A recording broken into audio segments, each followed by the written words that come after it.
بسم الله الرحمن الرحيم. الحمد لله الذي أنزل على عبده الكتاب ولم يجعل له عوجا قيما لينذر بأسا شديدا من لدنه ويبشر المؤمنين الذين يعملون الصالحات أن لهم أجرا حسنا ماكثين فيه أبدا وينذر الذين قالوا اتخذ الله ولدا ما لهم به من علم ولا لآبائهم كبرت كلمة تخرج من أفواههم إن يقولون إلا كذبا فلعلك باكٍ نفسك على آثارهم إن لم يؤمنوا بهذا الحديث أسفا إنا جعلنا ما على الأرض زينة لها لنبلوهم أيهم أحسن عملا وإنا لجاعلون ما عليها صعيدا جرزا أم حسبت أن أصحاب الكهف والرقيم كانوا من آياتنا عجبا إذ أوى الفتية إلى الكهف فقالوا ربنا آتنا من لدنك رحمة وهيئ لنا من أمرنا رشدا فضربنا على آذانهم في الكهف سنين عددا ثم بعثناهم لنعلم أي الحزبين أحصى لما لبثوا أمدا نحن نقص عليك نبأهم بالحق إنهم فتية آمنوا بربهم وزدناهم هدى وربطنا على قلوبهم إذ قاموا فقالوا ربنا رب السماوات والأرض لن ندعو من دونه إلها لقد قلنا إذا شططا هؤلاء قوم اتخذوا من دونه آلهة لولا يأتون عليهم بسلطان بين فمن أظلم ممن افترى على الله كذبا وإذ اعتزلتموهم وما يعبدون إلا الله فأووا إلى الكهف ينشر لكم ربكم من رحمته ويهيئ لكم من أمركم مرفقا وترى الشمس إذا طلعت تزاور عن كهفهم ذات اليمين وإذا غربت تقرضهم ذات الشمال وهم في وجوة منه ذلك من آيات الله من يهد الله فهو المهتدي ومن يضلل فلن تجد له وليا مرشدا وتحسبهم أيقاظا وهم رقود ونقلبهم ذات اليمين وذات الشمال وكلبهم باسط ذراعيه بالوسيد لو اطلعت عليهم لوليت منهم فرارا ولملئت منهم رعبا وكذلك بعثناهم ليتساءلوا بينهم قال قائل منهم كم لبثتم قالوا لبثنا يوما أو بعد يوم قالوا ربكم أعلم بما لبثتم فابعثوا أحدكم بورقكم هذه إلى المدينة فلينظروا أيها أزكى طعاما فليأتكم برزق منه وليتلطف ولا يشعرن بكم أحدا إنهم إن يظهروا عليكم يرجموكم أو يعيدوكم في ملتهم ولن تفلحوا إذا أبدا وكذلك عثرنا عليهم ليعلموا أن وعد الله حق وأن الساعة لا ريب فيها إذ يتنازعون بينهم أمرهم فقالوا ابنوا عليهم بنيانا ربهم أعلم بهم قال الذين غلبوا على أمرهم لنتخذن عليهم مسجدا سيقولون ثلاثة ربيعهم كلبهم ويقولون خمسة سادسهم كلبهم رجما بالغيب ويقولون سبعة وثامنهم كلبهم قل ربي أعلم بعدتهم ما يعلمهم إلا قليل فلا تمار فيهم إلا مراء ظاهرا ولا تستفت فيهم منهم أحدا ولا تقولن لشيء إني فاعل ذلك غدا إلا أن يشاء الله واذكر ربك إذا نسيت فقل عسى أن يهديني ربي لأقرب من هذا رشدا ولبثوا في كهفهم 300 سنين وازدادوا 9 قل الله أعلم بما لبثوا له غيب السماوات والأرض أبصر به وأسمع ما لهم من دونه من ولي ولا يشرك في حكمه أحدا واتل ما أوحي إليك من كتاب ربك لا مبدل لكلماته ولن تجد من دونه ملتحدا واصبر نفسك مع الذين يدعون ربهم بالغداة والعشي يريدون وجهه ولا تعد عيناك عنهم تريد زينة الحياة الدنيا ولا تطع من أغفلنا قلبه عن ذكرنا واتبع أهواه وكان أمره فرطا وقل الحق من ربكم فمن شاء فليؤمن ومن شاء فليكفر إنا أعتدنا للظالمين نارا أحاط بهم سرادقها إن يستغيثوا يغاثوا بماء كالمهل يشوي الوجوه بئس الشراب وساءت مرتفقا إن الذين آمنوا وعملوا الصالحات إن لا نضيع أجر من أحسن عملا أولئك لهم جنات عدن تجري من تحتهم الأنهار يحلون فيها من أساور من ذهب ويلبسون ثيابا خضرا من سندس واستبرق متكئين فيها على الأرائك نعم الثواب وحسنت مرتفقا واضرب لهم مثل الرجلين جعلنا لأحدهما جنتين من أعناب وحففناهما بنخل وجعلنا بينهما زرعا كلتا الجنتين آتت أكلها ولم تظلم منه شيئا وفجرنا خلالهما نهرا وكان له ثمر فقال لصاحبه فهو يحاوره أنا أكثر منك مالا وأعز نفرا ودخل جنته وهو ظالم لنفسه قال ما أظن أن تبيد هذه أبدا وما أظن الساعة قائمة ولئن رددت إلى ربي لأجدن خيرا منها منقلبا قال له صاحبه وهو يحاوره أكفرت بالذي خلقك من تراب ثم من نطفة ثم سواك رجلا لكن هو الله ربي ولا أشرك بربي أحدا ولولا إذ دخلت جنتك قلت ما شاء الله لا قوة إلا بالله إن ترني أنا أقل منك مالا وولدا فعسى ربي أن يؤتيني خيرا من جنتك ويرسل عليها حسبانا من السماء فتصبح صعيدا زلقا أو يصبح ماؤها غورا فلن تستطيع له طلبا وأحيط بثمره فأصبح يقلب كفيه على ما أنفق فيها وهي خاوية على عروشها ويقول يا ليتني لم أشرك بربي أحدا ولن تكن له فئة ينصرونه من دون الله وما كان منتصرا هنالك الولاية لله الحق هو خير ثوابا وخير عقبا واضرب لهم مثل الحياة الدنيا كما إن أنزلناه من السماء فاختلط به نبات الأرض فأصبح هشيما تذروه الرياح وكان الله على كل شيء مقتدرا المال والبنون زينة الحياة الدنيا والباقيات الصالحات خير عند ربك ثوابا وخير أملا ويوم نسير الجبال وترى الأرض بارزة وحشرناهم فلم نغادر منهم أحدا فعرضوا على ربك صفا لقد جئتمونا كما خلقناكم أول مرة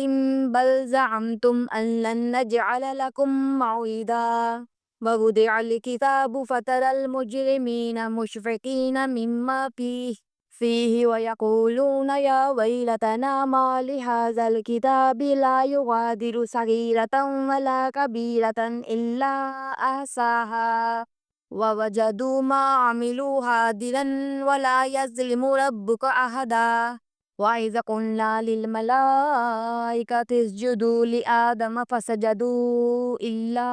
إبليس كان من الجن ففسق عن أمر ربه أفتتخذونه وذريته أولياء من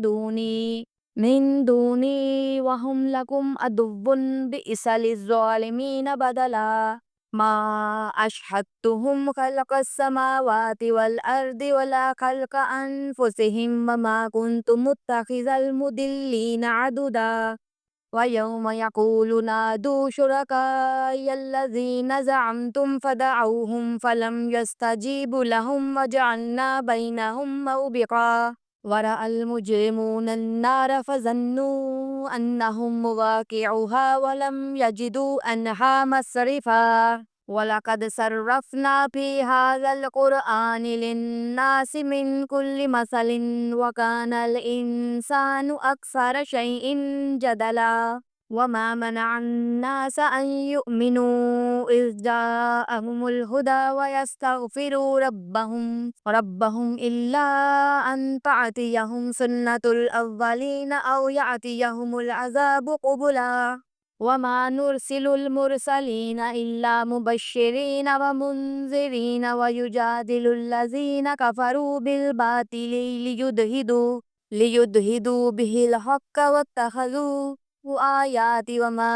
أنذروا هزوا. ومن أظلم ممن ذكر بآيات ربه فأعرض عنها فنسي ما قدمت يده إنا جعلنا على قلوبهم أكنة أن يفقهوه وفي آذانهم وقرا وإن تدعوهم إلى الهدى فلن يهتدوا إذا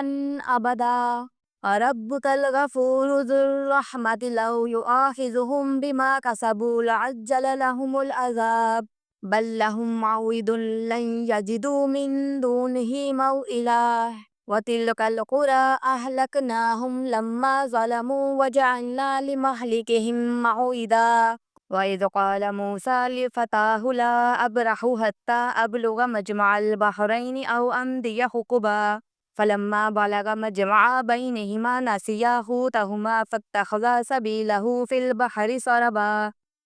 فلما جاوز قال لفتاه آتنا غداءنا لقد لقينا من سفرنا هذا نصبا. قال أرأيت إذ أوينا إلى الصخرة فإني نسيت الحوت وما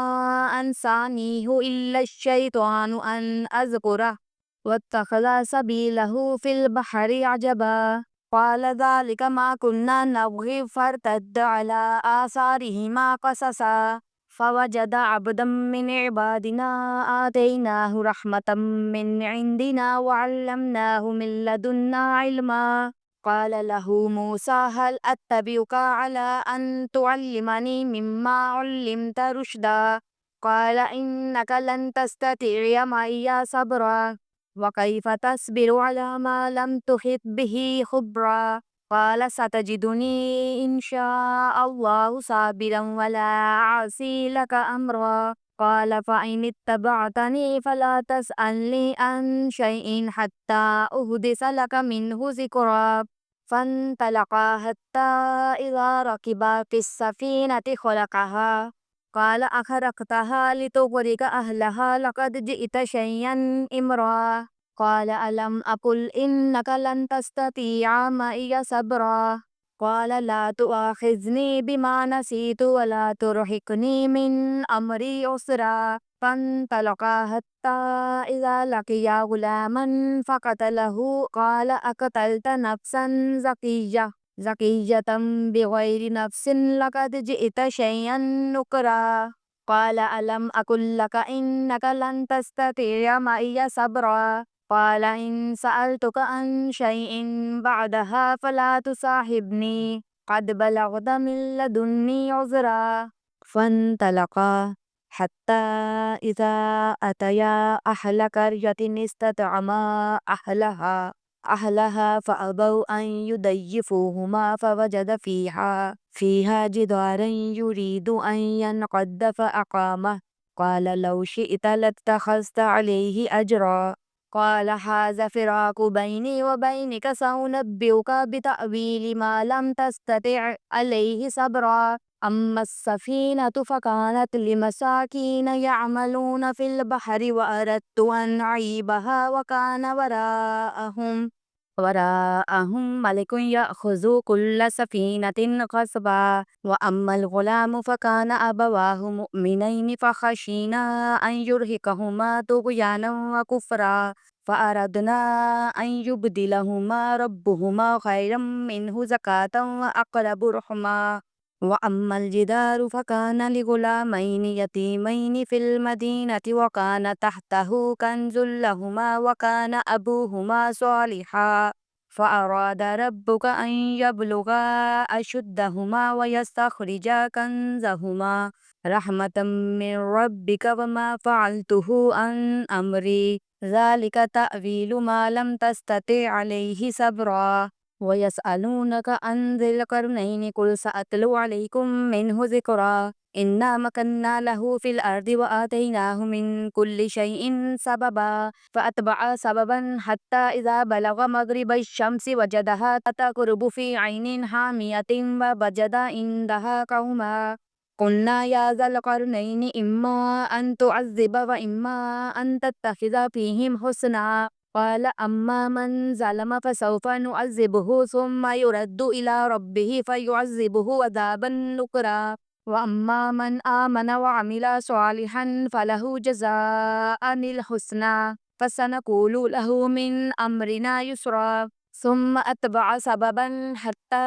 إذا بلغ مطلع الشمس وجدها تطلع على قوم لم نجعل لهم من دونها سترا كذلك وقد أحطنا بما لديه خبرا ثم أتبع سببا حتى إذا بلغ بين السدين وجد من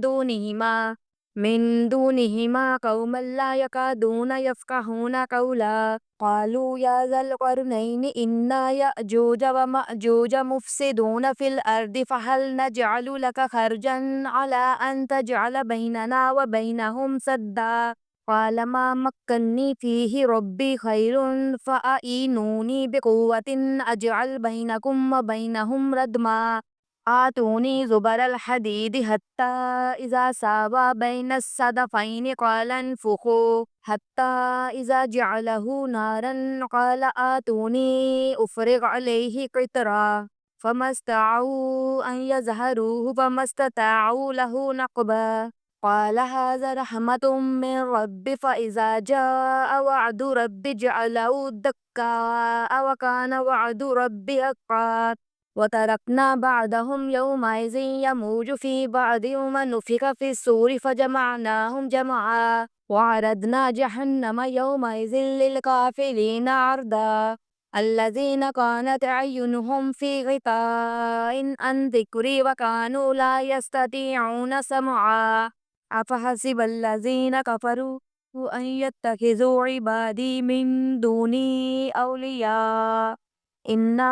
أعتدنا جهنم للكافرين نزلا قل هل ننبئكم بالأخسرين أعمالا الذين ضل سعيهم في الحياة الدنيا وهم يحسبون أنهم يحسنون صنعا أولئك الذين كفروا بآيات ربهم ولقائه فحبطت أعمالهم فلا نقيم لهم يوم القيامة وزنا ذلك جزاؤهم جهنم بما كفروا واتخذوا آياتي ورسلي هزوا إن الذين آمنوا وعملوا الصالحات كانت لهم جنات الفردوس نزلا خالدين فيها لا يبغون عنها حولا قل لو كان البحر مدادا لكلمات ربي لنفد البحر قبل أن تنفد كلمات ربي ولو جئنا بمثله مددا قل إنما أنا بشر مثلكم يوحى إلي أنما إلهكم إله واحد فمن كان يرجو لقاء ربه فليعمل عملا صالحا ولا يشرك بعبادة ربه أحدا. صدق الله العظيم.